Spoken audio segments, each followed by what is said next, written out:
तो तुम्हारा काम बन जाएगा। थोड़ा सा भी समझ लिया तो विवेक जगना शुरू हो जाएगा।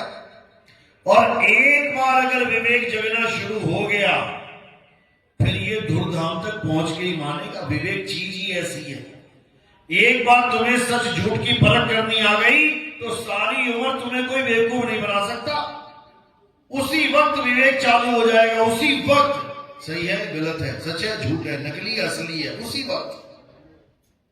और जो भोंदू है जिसको पता ही नहीं है सच और झूठ में फर्क क्या है, जिसको पता ही नहीं है कि असली और नकली में फर्क क्या होता है, वो लुट जाते हैं। लुट गया रे व्यापारी परख बिना। अरे तुम दाल लेने जाते हो, चावल लेने जाते हो, तुम कुछ भी सामान लेने जाते हो, देखो कैसे उठा उठा के देखते हो। हाँ चावल ठीक है भैया कर देना 20 किलो, हाँ दाल ठीक है गड़गड़ नहीं है भैया कर देना 10 किलो। बिना देखे कुछ नहीं लेते तुम। ये तुम्हारी परख शक्ति है जो परख रहे हो, बैठ में खा के देख रहे हो, गोल गोल घुमा के छेद तो नहीं है इसमें। भिंडी को थोड़ा सा तोड़ के देख रहे हो, कराड़ी तो नहीं है कहीं ये। गाजर देख रहे हो तोड़ तोड़ के, हाँ ताजी है कि नहीं है, सब चेक कर रहे हो केवल एक चीज के अलावा। और वो क्या चीज है? गुरु का नाम। जो दे रहा है लेते जा रहे हो, जो दे रहा है लेते जा रहे हो, एक बार भी चेक नहीं करते सही नाम दिया भी है कि नहीं। इसीलिए इनकी दुकानें बड़ी से बड़ी, बड़ी से बड़ी, बड़ी से बड़ी होती जा रही हैं, क्योंकि कोई चेक करने वाला ही नहीं है। बताओ, साहिब समझा रहे हैं कि बिना चेक किए अगर गुरु से नाम ले लोगे तो धोखा हो जाएगा। और ये कोई 100, 50, 1000, लाख रुपए का धोखा नहीं है, ये 84 लाख का धोखा है। एक बार धोखा मिल गया इंसान जन्म में, 84 लाख बार जन्म लेने पड़ेंगे जानवरों के। इतना बड़ा नुकसान है ये। इसलिए अब सावधान हो जाओ, अब परखना शुरू कर दो। कैसे परखे नाम को? साहिब समझा रहे हैं, गुरु मेरे सभी बड़े, अपनी अपनी ठौर शब्द विवेकी पारखी, सो माथे का मोर। जो गुरु तुम्हें शब्द विवेकी पारखी बना दे, कहते हैं वो माथे का मोर है। बाकी गुरुओं को प्रणाम है। कोई पत्थर पुजवा रहा है, ठीक है भैया शुरुआत तूने करवाई थी, कोई बात नहीं, अच्छी बात है। कोई मंत्र जपवा रहा है, ठीक है भैया तूने पत्थर छुड़वा के मंत्रों से जोड़ दिया, अच्छी बात है। कोई श्वासों की साधना में लगा दिया, ठीक है भैया मुंह से मंत्र छोड़ के हम श्वासों में लग गए, अच्छी बात है। कोई श्वासों से भी हटा के नाम में जोड़ देता है, अच्छी बात है। कुछ सुनवा दिया, धुन सुनने लग गई। लेकिन ये गुरु पूरे नहीं है, ये पूरे गुरु नहीं है, अधूरे गुरु हैं। साहिब समझा रहे हैं, जाप मरे अजपा मरे अनहद भी मर जाए। यानी इन गुरुओं ने तुम्हें ऐसा नाम दे दिया जो खुद ही खंडित हो जाता है, मर जाए यानी खत्म हो जाए। जाप मरे अजपा मरे अनहद भी मर जाए, सुरत समाये शब्द में वाको काल न खाए। जब पूरा गुरु आ जाएगा तुम्हारे जीवन में, तब वो तुम्हें सार शब्द का ज्ञान देगा, सार शब्द का। फिर ये 52 अक्षरी नहीं चलेंगे उसके आगे। जब हीरे की परख करने वाला गुरु पास आ जाए तो कितना ही चमकीला कांच ले जाना उसके पास, फुल चमकीला एकदम बढ़िया। वो क्या करेगा, देखते ही ऐसे फेंकने का कबाड़ में है, ये न चलता यहां पे, ये दाल नहीं गलने वाली यहां पे। यहां पे केवल सार सार ग्रहण करवाया जाता है। कह रहे हैं ना, सतगुरु ऐसा चाहिए जैसा सूप सुहाए, सार सार तो गई रहे और थोथा दे उड़ाए। तो आज आपको यही समझाया जाएगा कि आखिर सार है क्या और थोथा है क्या। गा तो सभी रहे हैं जन्मों जन्मों से, 600 साल हो गए कबीर साहब की वाणियां गाते हुए, लेकिन आज तक किसी को पूछो कि थोथा है क्या, वो थोथा ना बता पाएगा आज तक।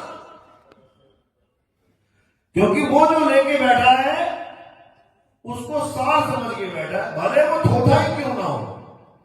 ये तो पारखी बताएगा, पारखी संत बताएगा, परख करने वाला बताएगा कि भैया सार लेके बैठा है कि थोथा है।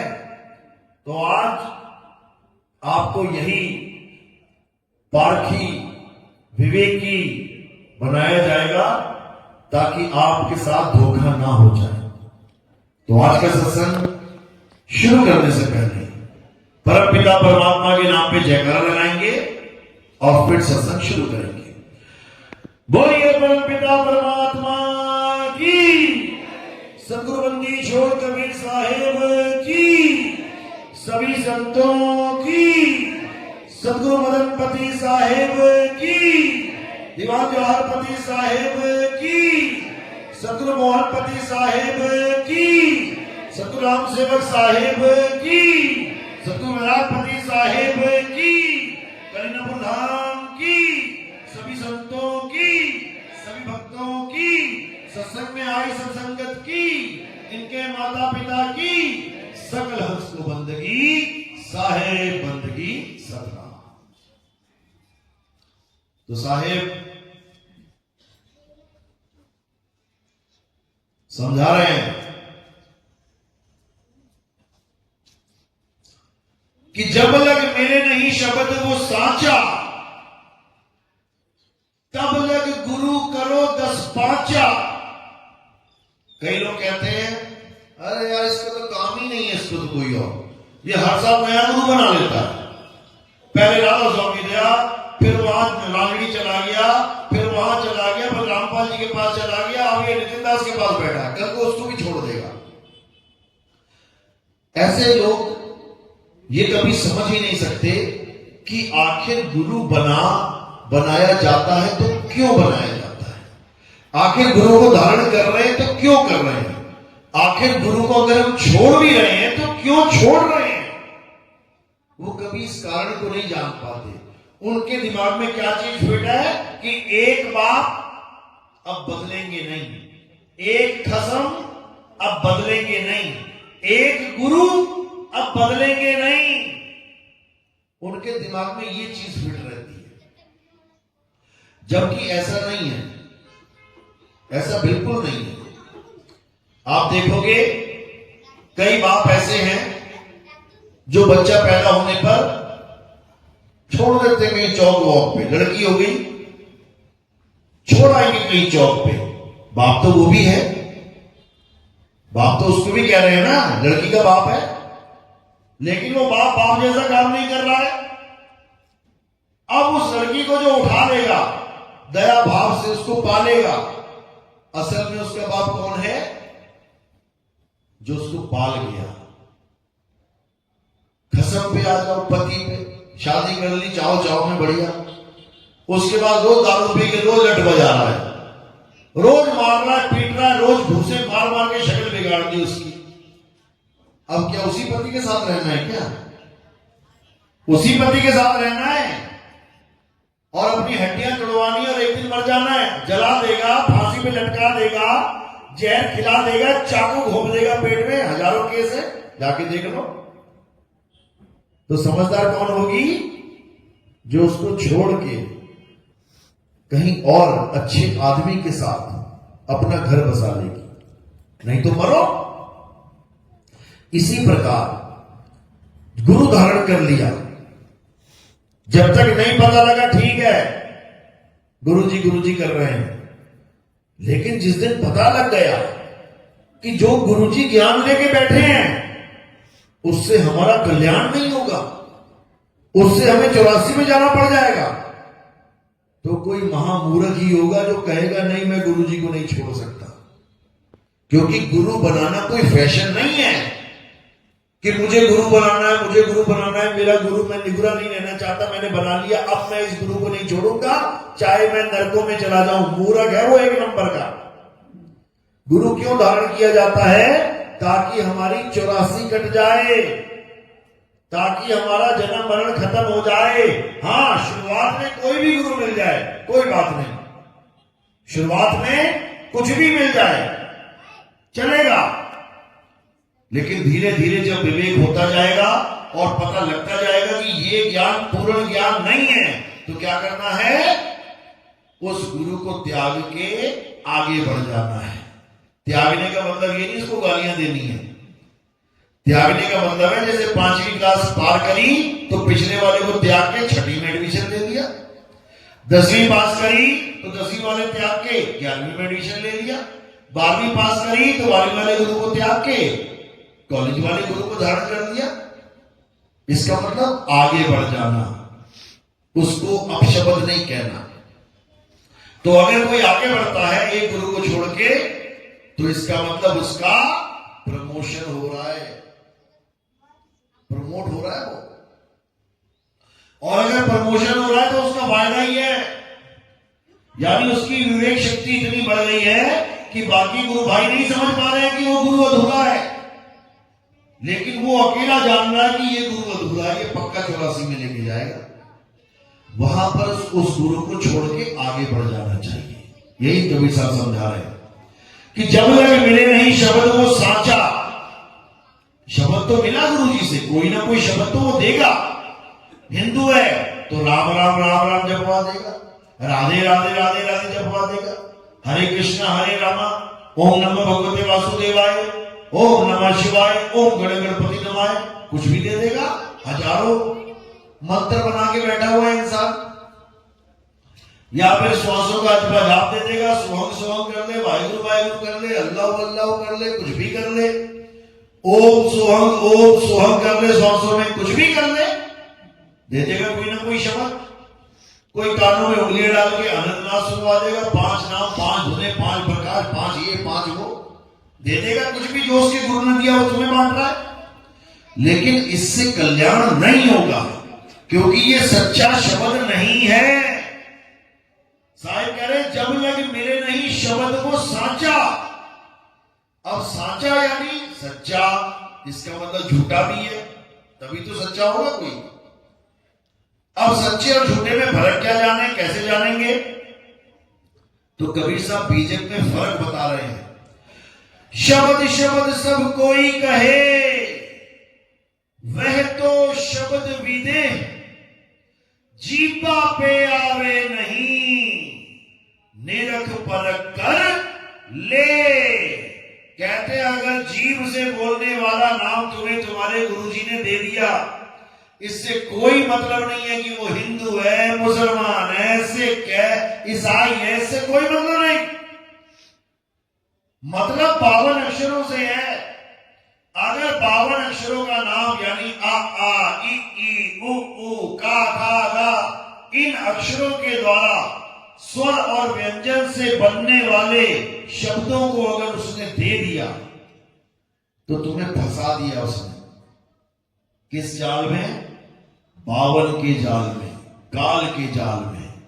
तो कबीर साहब यही समझा रहे हैं, जो नर पड़े 52 के फेरा, सो नर जानो काल के चेरा। जब 52 का टूटे डोरा, सहजे छूटे काल झकोरा। फिर नहीं आए फिर नहीं जाए, साल शब्द में रहे समाये। कहते जब 52 का डोर बांधने वाला गुरु मिल गया, तो समझ लो कि जन्म बर्बाद हो गया। और 52 का डोर तोड़ने वाला गुरु मिल गया, तो समझ जाना बेड़ा पार हो गया। कबीर साहब, रविदास जी महाराज बनारस में रहते थे। बनारस में लोग कहते कबीर साहब भी राम राम जपते थे, साथ में बाणियां लगा देते हैं। देखो कबीर साहब कह रहे हैं, राम नाम की लूट है, लूट सके तो लूट, अंतकाल पछताएगा जब प्राण जाएंगे छूट। देखो कबीर साहब कह रहे हैं राम राम जपो, और दोहे लगा देंगे कि राम के बिना किसी की मुक्ति नहीं है। बिना राम के किसी का काम बनने वाला नहीं है।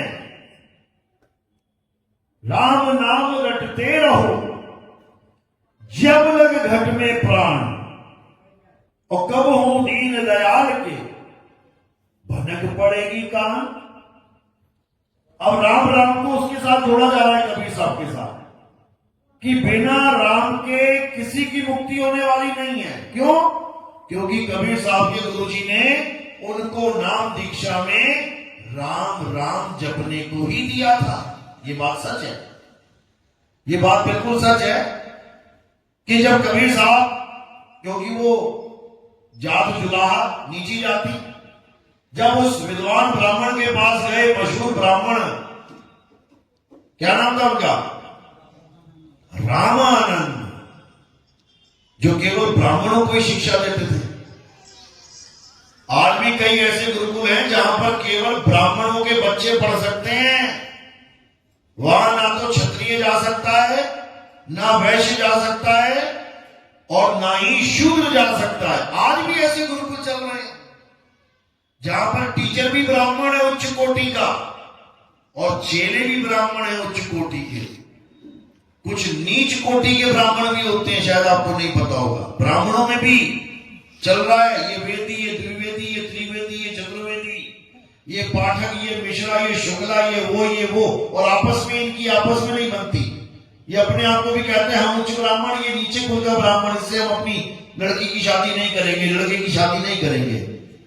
पता नहीं ब्राह्मण ब्रह्मा के मुख से आया था तो इतने सारे कहां से निकल के आए, समझ में नहीं आ रहा। मुख में से कौन सा वाला आया था वही नहीं समझ में आ रहा, जो वो और ऊंचा हो गया और बाकी नीचे हो गए, यही नहीं पल्ले पड़ रही बात। तो वो ब्राह्मण ऐसा ब्राह्मण था जो ब्राह्मणों को ही ज्ञान देता था।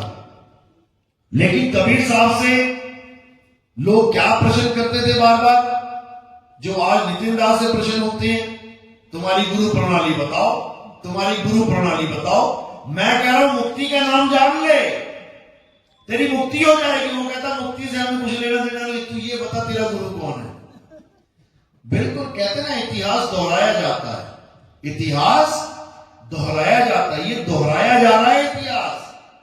कबीर साहब आए थे मुक्ति का ज्ञान लेके, अरे भाई सुन लो मुक्ति की बात बताता हूं। कहते मुक्ति मुक्ति छोड़, ये बता तेरा गुरु कौन है। बड़े चक्कर में पड़ गए यार, मेरा गुरु कौन है, मैं तो सारी दुनिया का गुरु हूं, मेरा गुरु कौन है। अब तो बनाना ही पड़ेगा। अब जब गुरु की बात है बनाना पड़ेगा, तो उस समय सबसे ज्यादा विद्वान किसको माना जाता था? ब्राह्मणों को। तो ब्राह्मणों में भी सर्वश्रेष्ठ कौन था? रामानंद जी। तो कबीर साहब ने कहा इसी से लेंगे नाम दीक्षा वाली। लेकिन जब वहां पहुंचे और उनको पता लगा कि कबीर आया है, तो 7 पर्दे लगा दिए, हम शूद्रों के दर्शन नहीं करते। अच्छा भी, अरे कबीर यहां दीक्षा नहीं मिलेगी, थोड़ी तो लाज कर लेता, कहां आ गया तू ब्राह्मणों में, यहां उच्च कोटि के ब्राह्मणों को दीक्षा मिलती है। कबीर साहब कहते कोई बात नहीं गुरु जी, ठीक है जैसी आपकी मौज, लेकिन दीक्षा तो यहीं से लूंगा और आप ही दोगे। चले गए कबीर साहब। फिर क्या हुआ? फिर रामानंद जी सुबह तड़के 3:30-4 बजे पंचगंगा घाट पे बनारस में स्नान करने जाते थे। कबीर साहब उस वक्त 5-6 साल के बच्चे थे। तो क्या किया कबीर साहब ने? 6 महीने के बालक बन के सीढ़ियों पे लेट गए। मात्र 6 महीने का बालक जो सीढ़ियों की आड़ में लेट गया, दिखाई नहीं उसको। गुरुजी जब आए, पैर रखा सीढ़ियों पे, चलते चलते चलते एकदम उनके पैर सिर पे पड़ गया कबीर साहब के। अब बच्चे के सिर पे पैर लगा तो बाबा भी हिल गया, ये क्या है, ये कौन है नीचे? और देखा बच्चा छोटा सा। अब छोटा से बच्चे से जात और बात क्या पूछेगा, कौन है भाई तू? उठा के गले से लगा लिया, नहीं बेटा रो मत। साहब भी लगे रोने, कह रो मत, राम राम बोल, राम राम बोल। साहब कहते हो गई दीक्षा, राम राम की दीक्षा हो गई, अब बस निशानी बाकी है। कल को मुकर जाएगा ये कि इसने मुझे राम राम दिया था। तो क्या करते हैं, उसके गले की माला तोड़ देते हैं। माला तोड़ते हैं 108 मनके की, तो 107 मनके तो वही सीढ़ियों पे बिखर जाते हैं। एक मन का वो अपने हाथ में छुपा के रख लेते हैं। वही एक मन का तुम लोग के गले में पड़ा हुआ है, जो नितिन दास ने डाला है। ये निशानी है कि तुम हमारे शिष्य और हम तुम्हारे गुरु जी हैं। वही निशानी कबीर साहब ने स्वयं मनके को अपने हाथों से धारण किया, दिखाने के लिए। देखो गुरुजी, आप ही की माला का मनका है ना, कल को मुकर मत जाना। तो ये सब लीला थी मालिक की, गुरु धारण करने के लिए, क्योंकि ये अज्ञानी जीव, इसको मुक्ति से लेना देना नहीं है। ये पता क्या पूछता है? अरे मुक्ति गई भाड़ में, ये बता मेरा कैंसर ठीक होगा कि नहीं। मुक्ति गई भाड़ में, मेरा लीवर ठीक होगा कि नहीं। मुक्ति गई भाड़ में, मेरे पैर में इन्फेक्शन है, ये ठीक होगी कि नहीं। मेरे दांतों में दर्द है, ये ठीक होगा कि नहीं। मेरी आंखें कमजोर है, ये ठीक होगा कि नहीं। बताओ, मुक्ति से कोई मतलब ही नहीं है। और साहिब कह रहे हैं कि नाम जपत कोड़ी भरा, चुई चुई गिरता चाम, वो कंचन देह किस काम की, जिस मुख नाही राम। कबीर साहब तो ये समझा रहे हैं, लेकिन कबीर पंथी लालच दे रहे हैं इस नाशवान काया का। आप तुम्हारी काया ठीक कर दें, फिर हॉस्पिटल बंद करवा देते हैं सारे। तुम्हें लगता है कि तुम काया ठीक कर दोगे सबकी, तो हॉस्पिटल बंद करवा देते। अपने ही आश्रमों में हॉस्पिटल भी खोल के बैठे हुए हैं। बताओ, जो ये कह रहे हैं कैंसर का बाप ठीक कर देंगे, वो अपने हॉस्पिटल में दवाइयां रख के, हॉस्पिटल खोल के अपने आश्रम में खुद भी दवाइयां खा रहे हैं। ये भ्रम जा रहा है भाई, इसको छोड़ो। बीमारी आती है प्रारब्ध की वजह से, बीमारी जाती है प्रारब्ध की वजह से। बीमारी आई है, 4 लोगों को कैंसर हो गया है, सेम दवाई दे रहा है डॉक्टर, 3 मर जा रहे हैं, 1 नहीं मर रहा है। प्रारब्ध की वजह से दवाई लगेगी, प्रारब्ध की वजह से नहीं लगेगी, प्रारब्ध की वजह से। कर्मों का खेल है ये, समझो। तो अब क्या करना है? अब हमने उस सच्चे शब्द की परख करनी है, जिसको प्राप्त करने के बाद ये जन्म मरण का रोग खत्म हो जाएगा। ये शरीर ही नहीं रहेगा, ना रहेगा बांस, ना बजेगी बांसुरी। ये शरीर का खेल ही खत्म कर देंगे, क्योंकि अगर बार बार शरीर धारण करोगे तो ना करते भी तुम्हें बीमारियों का सामना करना पड़ेगा, मौत का सामना करना पड़ेगा। किसी के अंग कट जाएंगे, किसी के अंग फट जाएंगे, किसी के खराब हो जाएंगे, फिर वही दुख, क्योंकि देह धरे का दंड है। सब काहू को होए, ज्ञानी भोगे ज्ञान से, अज्ञानी भोगे रोए। इसलिए ज्ञान में आओ। अब उस शब्द को जानो, जिस शब्द के द्वारा आपकी जन्म मरण से मुक्ति हो जाएगी। और वो शब्द क्या है? वो कोई 52 अक्षरी शब्द नहीं है, वो स्वर व्यंजन का मेल नहीं है। साहिब समझा रहे हैं, स्वर व्यंजन का मेल नहीं है, 52 का ये खेल नहीं है कि हिंदुस्तानी गुरु है, हिंदी में नाम दे रहा है, अरबी गुरु है, अरबी में नाम दे रहा है, अंग्रेज गुरु है, अंग्रेजी में नाम दे रहा है, चाइनीज गुरु है, चाइनीज में नाम दे रहा है, जापानी गुरु है, जापानी में। ये काम नहीं है गुरु का। गुरु इसको नहीं कहते जो अलग अलग भाषाओं के नाम दे के तुम्हें जाप में लगा दे, उसको जपी कहते हैं, जपी। गुरु उसे नहीं कहते जो तुम अपनी काया को तपा के कष्ट देके भगवान को पाने में लगे हो, उसको तपी कहते हैं। गुरु उसे नहीं कहते जो घर बार छोड़ के जंगल में जाके बैठ जाए, पत्ते खा के जीवन बिता रहा है, उसको सन्यासी कहते हैं। तो जपी तपी सन्यासी ये घोर है अज्ञानी। इनको उस दिव्य ज्ञान की छींट भी नहीं लगी होती, जिसको आत्मज्ञान कहते हैं। ये आत्मज्ञान के नाम पे शून्य है, शून्य। लेकिन मंत्रों को जितना मर्जी जपवा लो, दे माला पे माला, दे माला पे माला। और कबीर साहब क्या कह रहे हैं? अरे माला तो कर में फिरे, जीव फिरे मुख माही, मनवा दसहु तिसी फिरे, ये तो सिमरन नहीं। ये जाप है, सिमरन नहीं है ये। लेकिन मुक्ति सिमरन से होगी।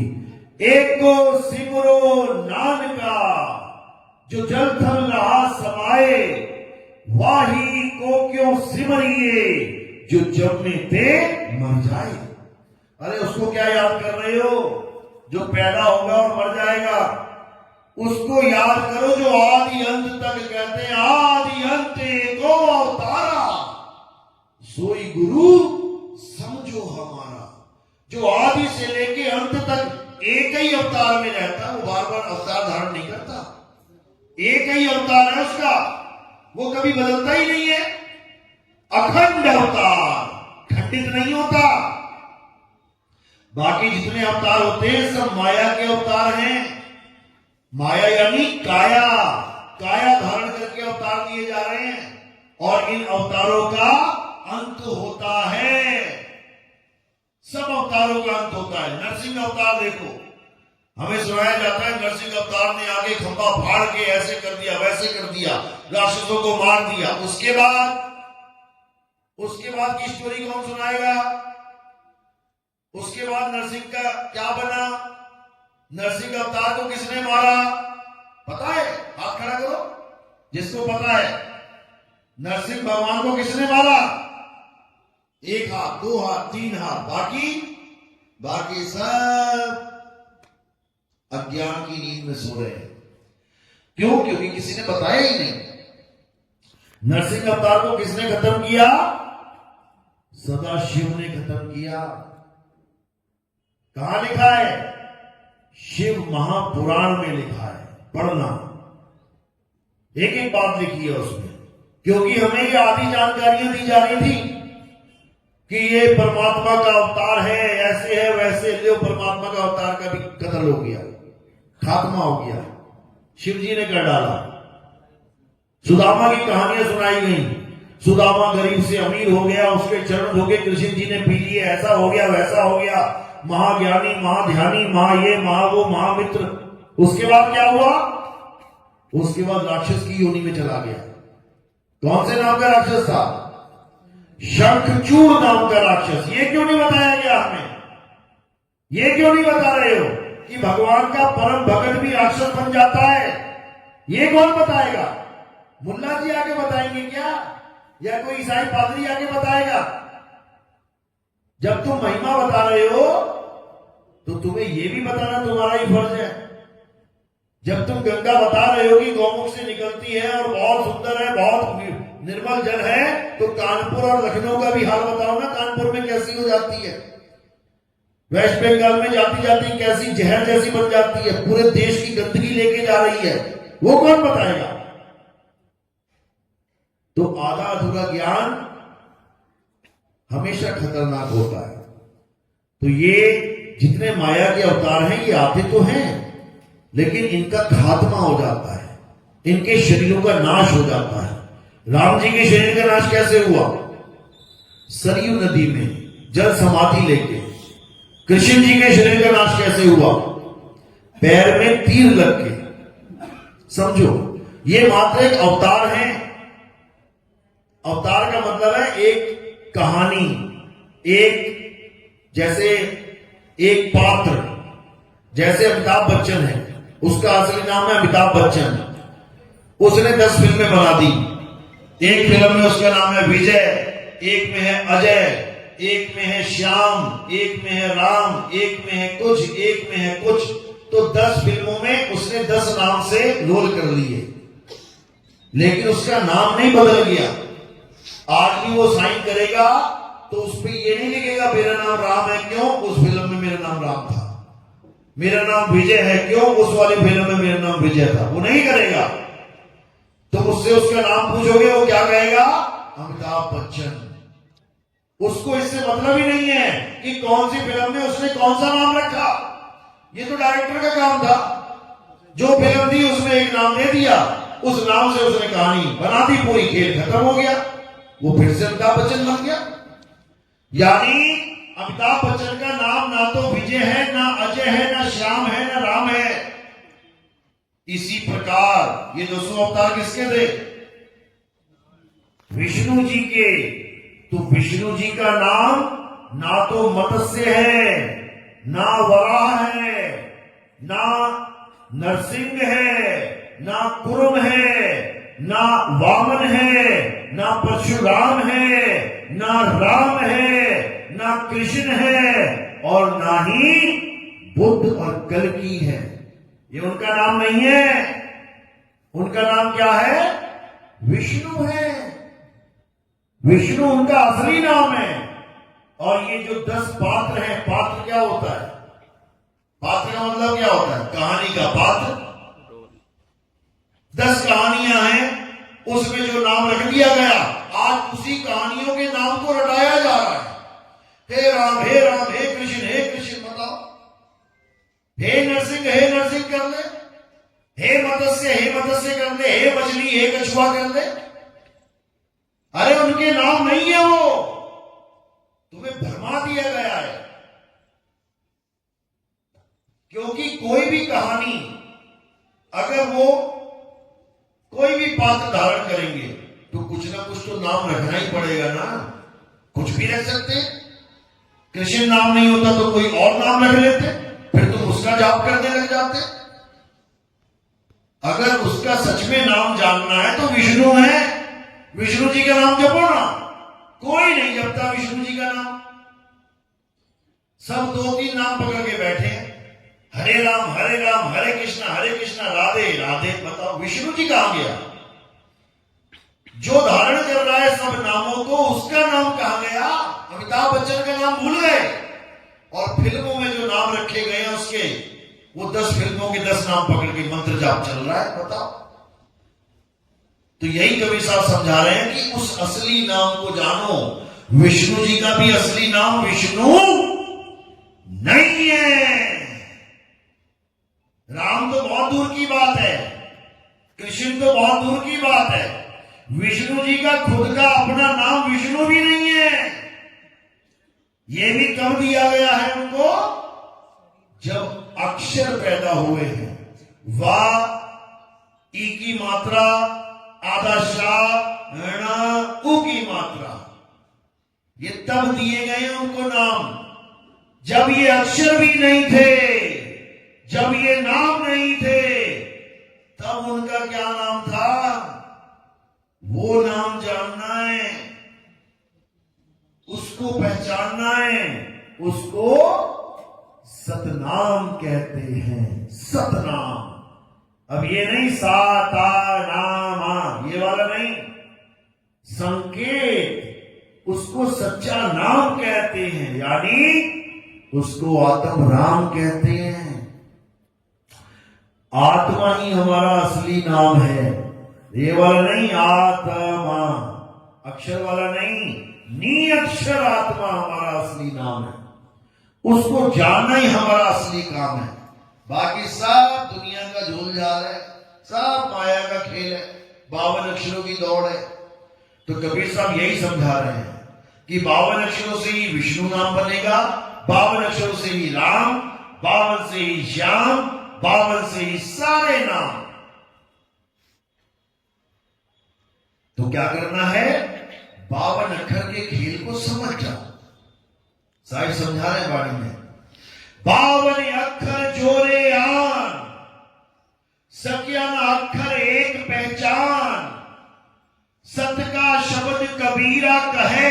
सत का शब्द यानी सत का शब्द, सच्चा शब्द कबीरा कहे। पंडित हुए सो अनपढ़ रहे। अनपढ़ क्यों रहे? क्योंकि अगर वो पंडित होगा तो वो जान जाएगा कि मेरा शब्द क्या है, आत्मा ही मेरा शब्द है। और जब उस शब्द का स्मरण करोगे, उस शब्द को याद करोगे, तो जिसको याद करोगे वैसे ही हो जाओगे। सत का शब्द कबीरा कहे, पंडित होए सो अनभय रहे। पंडित जन को यो व्यवहार, ज्ञानवंत को तत्व विचार। जो ज्ञानी होता है वो तत्व पे विचार करता है, नाम पे विचार नहीं करता। एक तत्व के नाम बहुत, तत्व लीजिए पहचान। नाम पक्ष मत कीजिए, जो मन माने मान। कहते तत्व को जान ले। तत्व क्या है? पता लग गया कि पानी तत्व है, ये मुझे चाहिए। अब इसके नामों के चक्कर में मत पड़। इसको जल कहते हैं कि इसको वाटर कहते हैं कि इसको नीर कहते हैं कि इसको तोय कहते हैं, ये चक्कर छोड़ और तत्वदर्शी बन जा, तत्व प्रेमी बन जा, तत्वों का ज्ञान समझ। तो यही साहिब समझा रहे हैं। 52 अक्षर जोरे यान, सक्या ना अक्षर एक पहचान, सत का शब्द कबीरा कहे, पंडित होए सो अनपाए रहे, पंडित जन का एवं व्यवहार, ज्ञानवंत को तत्व विचार, जाके जीव जैसी बुद्धि होई, और कहे कबीर जानेगा सुई। मेरी वाणी पढ़ पढ़ के जिसकी जैसी बुद्धि विवेक होगा वो वैसा ही समझ लेगा। जहां लिखा है राम नाम की लूट है, लूट सके तो लूट, एक अज्ञानी पढ़ेगा कहेगा देखो जी सामने लिखा है किस चीज की लूट लगी है, राम राम जपो और लूट में शामिल हो जाओ। अब एक जगह कबीर साहब कह रहे हैं, माला फेरू ना हरि भजू और मुख से कहूं ना राम, मेरा हरि मुझे भजे मैं पाऊं विश्राम। यहां तो उल्टी कहानी चल गई भाई। वो कहते हैं माला फेरू ना हरि भजू, मुख से कहूं ना राम, ले राम नाम भी खत्म कर दिया। अब क्या करें? अब तत्व ज्ञान चालू हो जाएगा। मुंह से राम नहीं कहूंगा लेकिन राम तत्व को छोड़ूंगा भी नहीं। मुंह से पानी पानी नहीं जपूंगा लेकिन पानी तत्व को छोड़ूंगा नहीं, पी के ही मानूंगा। इसीलिए साहब ने बोला भला हुआ मेरी माला टूटी, मैं राम भजन से छूटी, मेरे सिर से टली भला। भला क्या होता है? कहते हैं शुक्र है भैया भला टली, यानी मरवा दिया था भलीभंड में। किसने मरवा दिया? साहिब कहते हैं राम नाम ने मरवा दिया था भलीभंड में। शुक्र है माला टूटी और राम भजन से छूटी और मेरे सिर से टली भला। अब भला तो टल गई, कौन सी भला टली? ये 52 अक्षरी बला टल गई। ये 52 अक्षर के राम की बला टल गई। और कौन सा राम मिल गया? आत्म राम मिल गया, रमता राम मिल गया। अरे कस्तूरी कुंडल बसे, मृग ढूंढे वन माही, ऐसे रमता राम है ये दुनिया जाने नहीं।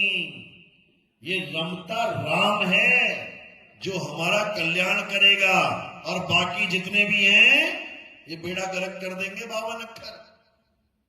तो साहिब ने यही समझाया 52 अक्षर लोक त्रय, सब कुछ इन्हीं माही, ये अक्षर खिल जाएंगे वो अक्षर इनमें नहीं।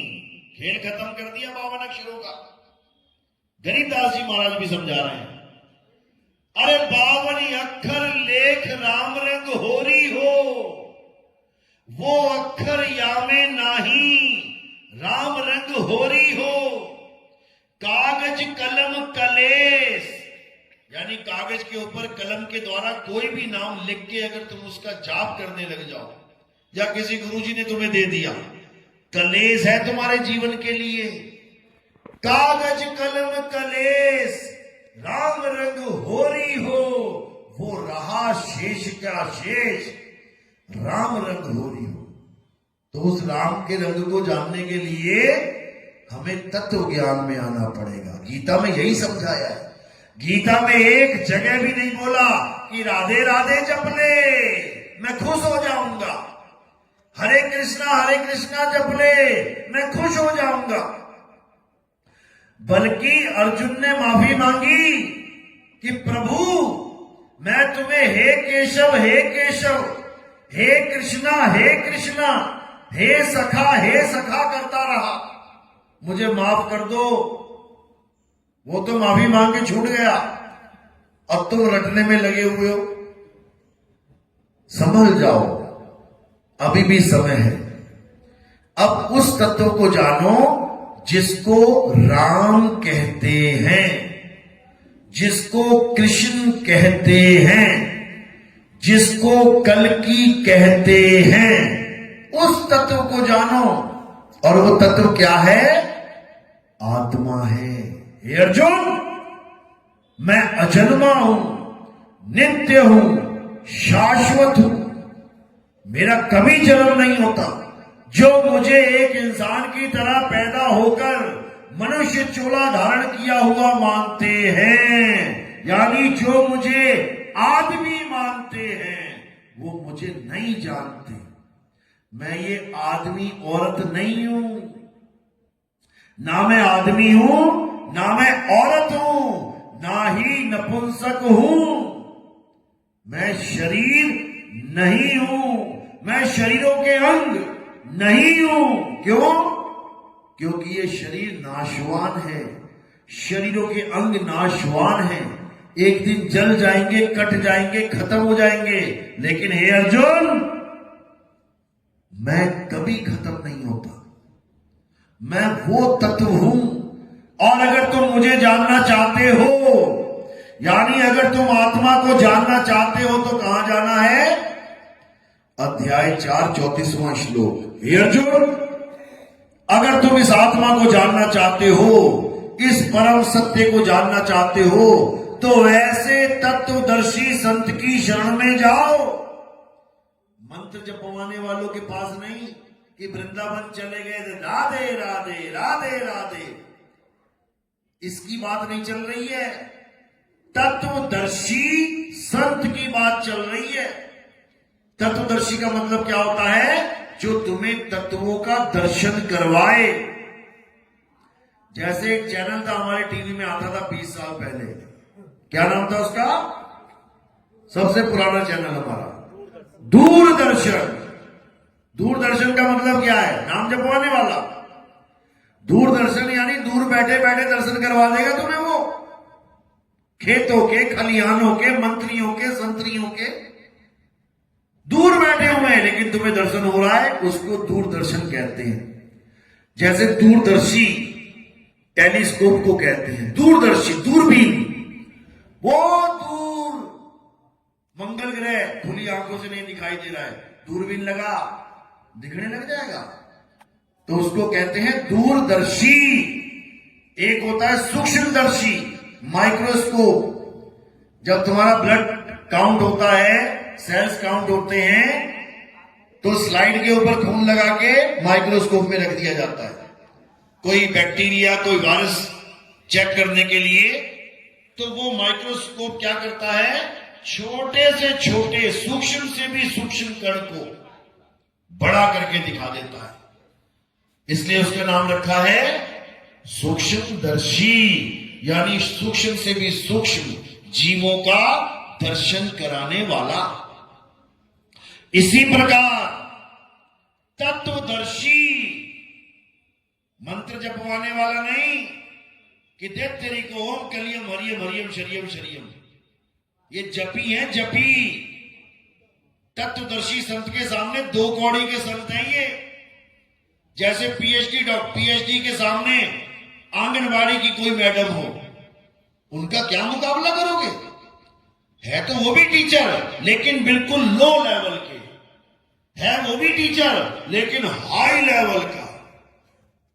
तो तत्वदर्शी हाई लेवल टीचर हैं, और ये जपी तपी सन्यासी ये लो लेवल के टीचर हैं।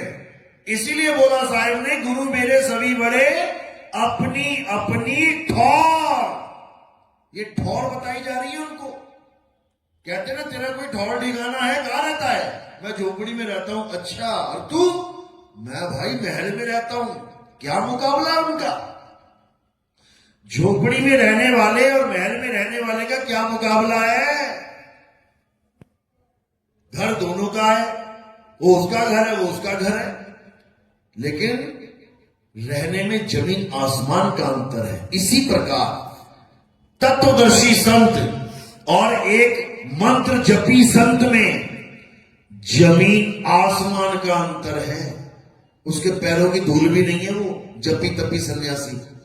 उस तत्वदर्शी की महिमा गाई है स्वयं भगवान कृष्ण ने कि हे अर्जुन, अगर सत्य को जानना चाहता है तो ऐसे तत्वदर्शी संत के पास चला जा जो तुझे तेरी आत्मा का यानी तेरे परम तत्व का ज्ञान करवा दे, उसका ध्यान करवा दे। ये माला वाला छुड़वा के श्वासों की माला बना दे, यानी 24 घंटे का सिमरन दे दे। ये मंत्र मंत्र छोड़ के उस अजपा का जाप करवा दे। ये मंत्रों का जाप नहीं करवाना है, उस अजपा का जाप जो जपने में नहीं आता उसका भी जाप करवा दे। तब समझना कि अब तुझे तत्वदर्शी संत मिल गया है। तो क्या कहते हैं, श्वासा की कर सिमरनी, वो लकड़ी वाली सिमरनी उसको छोड़, श्वासा की सिमरनी पकड़, 24 घंटे चलती है, सोते सोते भी चलती है। श्वासा की कर सिमरनी कर अजपा का जाप, यानी जिसको जपा नहीं जा सकता उसको भी जपने की विधि जान ले अपने गुरु से।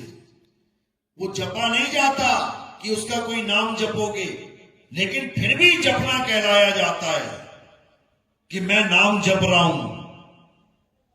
कह रहे श्वासा की कर सिमरनी कर अजपा का जाप परम तत्व का ध्यान धर। ये कहां से लेके आओगे? ये मंत्र जपने वाले ये परम तत्व का ध्यान कैसे करेंगे जब इनको तत्व ज्ञान ही नहीं है। मंत्र पकड़ के बैठे दिन रात, दे माला पे माला, दे माला पे माला। जितना करोगे माला पे माला, अंत में होगा सबका मुंह काला।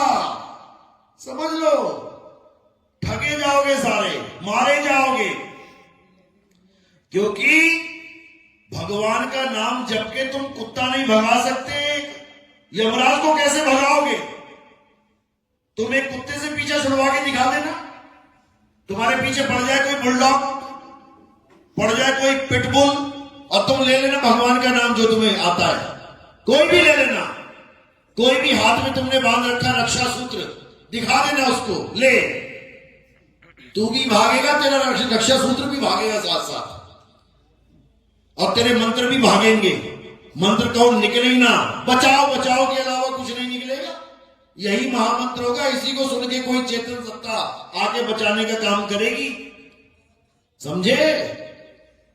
असली मंत्र क्या है बचने का? बचाओ बचाओ। आग लग गई तो बचाओ बचाओ, पानी में डूबे बचाओ बचाओ, गड्ढे में गिर गए अरे कोई बचाओ। यही सबसे बड़ा महामंत्र है। और जब कोई आत्मा इसको सुन लेती है, आ जाती है बचाने के लिए प्रभु का रूप धारण करके। और कोई मंत्र नहीं है। पता लगा गड्ढे में गिर गए, नाम जप रहे ओम नमो भगवते वासुदेव, कोई कहेगा भक्ति करना, रहने दे, पड़ा रहते वहीं पे, भक्ति कर रहा करने दे यार, डिस्टर्ब क्यों करना। कोई ना बचाएगा वहां पे। और ये मंत्र रख लेना 4 बार, बचाओ बचाओ बचाओ, कोई ना कोई सुन के आ जाएगा पक्का बचाने के लिए। तो इन मंत्रों जंत्रों को त्याग देना है। जब सच्चा गुरु मिलता है तो सारे नाम छुड़वा देता है और तत्व को लखा देता है। सोई गुरु पूरा कहावे, जो 2 अक्षर का भेद बतावे, एक छुड़ावे। कौन क्या छुड़ाएगा? ये जितने नाम हैं, फर्जी नाम, हिंदी के, पंजाबी के, उर्दू के, फारसी के, हिंदुस्तानी, हिंदू भाई हिंदी के नाम लट रहा है, मुसलमान भाई अरबी के नाम लटवा दिए। कैसे? नमाज अरबी में पढ़ रहा है, कलमा अरबी में पढ़ रहा है, अरबी के नामों के चक्कर में पड़ा है। ईसाई अंग्रेजी नामों के चक्कर में पड़ा है, इंग्लिश के नाम लटता चला जा रहा है। सिख भाई पंजाबी के नाम लटने में लगा हुआ है। ये सब नाम के ही पुजारी हैं, अक्षरों के पुजारी हैं। तो सतगुरु क्या करता है? इनसे इनके अक्षर ही छुड़वा देता है। एक छुड़ाए एक लखाए। हिंदू को उसका राम कहां है वो बता देता है, मुसलमान को उसका अल्लाह कहां है वो बता देता है। सिख को उसका वाहिगुरु कहां है, वो बता देता है। ईसाई को उसका गॉड कहां है, वो बता देता है। यानी अक्षरों को छुड़वा देता है और तत्व ज्ञान पकड़ा देता है। तब ये जीव निज घर को चला जाता है, फिर इसे कोई नहीं रोक सकता। लेकिन अगर ज्ञान नहीं हुआ, तत्व ज्ञान नहीं मिला, तो पक्का मरेगा। याद रखना, डेट ऑफ बर्थ सबको याद है अपनी, लिखते हो ना फॉर्म में, कोई फॉर्म भरते हो लिखते हो डेट ऑफ बर्थ, जन्म तिथि याद है सबको? हाथ खड़ा करो जरा, सबको याद है? जिसको याद है ना, ये पक्का मरेंगे एक दिन, पक्का मरोगे एक दिन। अगर तुमने अपनी डेट ऑफ बर्थ याद कर ली ना, तो पक्का मरोगे एक दिन। अरे तुम अजन्मे हो, तुम्हारा कभी जन्म नहीं होता, जन्म का भी मरण हो जाएगा, लेकिन तुम ना पैदा होगे और ना मरोगे। मृत्यु की भी मृत्यु हो जाएगी, तब भी तुम नहीं मरोगे। लेकिन तुम्हें ज्ञान ही ऐसा पकड़ा दिया है कि तुम छोड़ो, तुम्हारे भगवान भी मरेंगे। लिखा हुआ है सब में, ब्रह्मा जी की आयु इतनी है, उसके बाद ब्रह्मा जी भी एक्सपायर हो जाते हैं। विष्णु जी की आयु इतनी है, विष्णु जी भी एक्सपायर हो जाते हैं। शिव जी की आयु इतनी है, वो भी एक्सपायर हो, सारे एक्सपायर कर दिए इन लोगों ने। कोई एक्सपायर नहीं होता। ना ब्रह्मा कभी मरता है, ना विष्णु कभी मरता है, और ना ही शंकर कभी मरते हैं। क्यों? क्योंकि वो शरीर है ही नहीं। इसी प्रकार ना तुम कभी मरते हो, ना हम कभी मरते हैं। क्यों? क्योंकि हम शरीर है ही नहीं, बस शरीर धारण कर रहे हैं, शरीर छोड़ रहे हैं, फिर धारण कर रहे हैं, फिर छोड़ रहे हैं। इसलिए माया की आंख देख रही है कि देखो पैदा हो गया मर गया, पैदा हो गया मर गया। लेकिन कौन? शरीर और आत्मा। हे अर्जुन, आत्मा अजन्मा है। आत्मा का ना तो कभी जन्म होता है, ना ही कभी इसकी मृत्यु होती है। अगर इस संसार में कुछ सत्य है तो वो केवल आत्मा है। उसी आत्मा का भेद बताने वाले गुरु को आत्मज्ञानी तत्वदर्शी संत कहते हैं, मंत्रदर्शी संत नहीं कहते। अरे तंत्र मंत्र सब झूठ है, इनमें न भरने कोई, और सार शब्द यानी आत्मज्ञान जाने बिना कागा हंस न होए। तो क्या करना है? अध्याय 3 17वां श्लोक। हे अर्जुन, जो अपनी आत्मा में रमण करते हैं, जो अपनी आत्मा में तृप्त हैं, जो अपनी आत्मा में संतुष्ट हैं, उनके लिए कोई धार्मिक कर्म कर्तव्य लागू ही नहीं होता। आजादी, कोई मंत्र जंतर पूजा पाठ हवन यज्ञ तीर्थ व्रत कुछ नहीं करना है। क्या करना है? हे अर्जुन, बस अपनी आत्मा में रमण करना है। रेत में रमण नहीं करना। वृंदावन में चले जाओ, रमण रेती में दे, रेत में दे, रेत में लोटम लोट। रेत में लौटने के लिए 84 लाख योनियां बनी हुई है। सुअर बन जाना, खूब लौटना रेत में, खूब। इंसान जन्म रेत में लौटने के लिए नहीं बना है। इंसान जन्म मोक्ष का द्वार है, मुक्ति का द्वार है। और मुक्ति कैसे मिलेगी? अपनी आत्मा में रमण करके मिलेगी, तब कल्याण होगा, नहीं तो नहीं होगा। बात समझ में आ रही है? किस किस के समझ में आ रही है? आपके लग होगा। बहुत अच्छी बात है। अभी गणेश चतुर्थी आएगी, सब लाइन में लगे मिलेंगे वहां पे। अभी रामनवमी आएगी, सब मंदिर के बाहर खड़े मिलेंगे। अभी शिवरात्रि आ गई, सब भांग पीते हुए नजर आएंगे। ऐसा नहीं है। जो विवेकी होगा वो कभी बैक गियर नहीं लगाता। जो विवेकी होता है वो कभी पीछे मुड़ के नहीं जाता, वो आगे बढ़ता है। ठीक है, हमारे जीवन में मंदिरों का भी बहुत बड़ा महत्व है, इतिहास है। हमारे जीवन में मस्जिदों का भी बहुत बड़ा महत्व है, इतिहास है। हमारे जीवन में गुरुद्वारों का भी बहुत बड़ा महत्व है, उनका भी इतिहास है। इसी प्रकार क्रिश्चियनों के, ईसा मसीह के चर्चों का भी बहुत बड़ा महत्व है, इतिहास है। वो भी हमें किसी परम शक्ति से जुड़ने का संदेशा देते हैं। नाम अलग है, काम एक ही है। हिंदू नाम राम लेके बैठा है, ईश्वर लेके बैठा है, काम क्या है? सूरज चांद सितारे धरती आकाश पाताल बना के भगवान ने हमें यहां भेज दिया।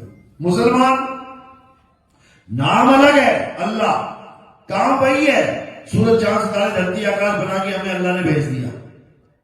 सिख भाई नाम अलग है, अकाल पुरुष, काम वही बता रहा है, ये सूरज चांद सितारे धरती आकाश बना के हमें दुनिया में भेज दिया।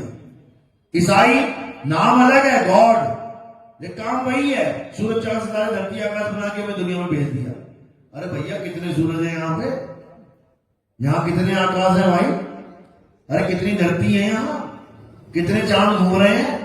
अगर चारों अलग अलग होते तो 4 चांद लग गए होते, अब तक 4 चांद आज तक लगे ही नहीं, एक ही घूम रहा बेचारा। इसका मतलब एक ही पावर के 4 नाम रख दिए गए हैं। समझदार तो समझ जाएगा इस बात को, अज्ञानी लठ बजाएगा, सिर फोड़ेगा, अपना भी फड़वाएगा। ज्ञानी समझ जाएगा कि हाइड्रोजन ऑक्सीजन के 2 मॉलिक्यूल जुड़ते हैं, H2O बन जाता है। इस H2O का नाम हिंदुओं ने पानी रख दिया, अंग्रेजों ने वाटर रख दिया, किसी ने जल रख दिया, किसी ने नील रख दिया, किसी ने तोय रख दिया। विवेकी तो समझ जाएगा भैया पंगा मत लेना नाम के चक्कर में, हाइड्रोजन और ऑक्सीजन पीने से मतलब है हमें, वो तो बच जाएगा। और जो विवेकी नहीं है वो पक्का लड़ जाएगा। बोल जय श्री राम, बोल अल्लाह अकबर। उसको अकेला मिल गया 4 लोगों को तो ये पीटेगा, वो अकेला मिल गया 4 लोगों को ये पीटेगा। ये नहीं पता तेरा बाप मेरा अब्बा एक ही है, एक ही है, एक ही परमात्मा, एक पिता, एकस के हम बालक। ये बात किसी के समझ में नहीं आ रही है, इसीलिए झगड़ा चल रहा है। तो अब क्या करना है? अब उस परम तत्व को ध्यान धरना है जो सबका माई बाप है, उसके अलावा और कुछ नहीं करना है, उसके अलावा कुछ करना ही नहीं है। हिंदू उस परम तत्व का ध्यान धरे, उसको राम समझ के। मुसलमान उस परम तत्व का ध्यान धरे, उसे खुदा समझ के। ईसाई उस परम तत्व का ध्यान धरे, उसे होली स्पिरिट गॉड समझ के। और सिख भाई उस परम तत्व का ध्यान धरे, उसे अकाल पुरुष समझ के। चारों का काम बन जाएगा बिना किसी झगड़े के। तो इसी को समझना है, इसके अलावा सब अज्ञान है। चलो आज का सत्संग यही समाप्त करते हैं।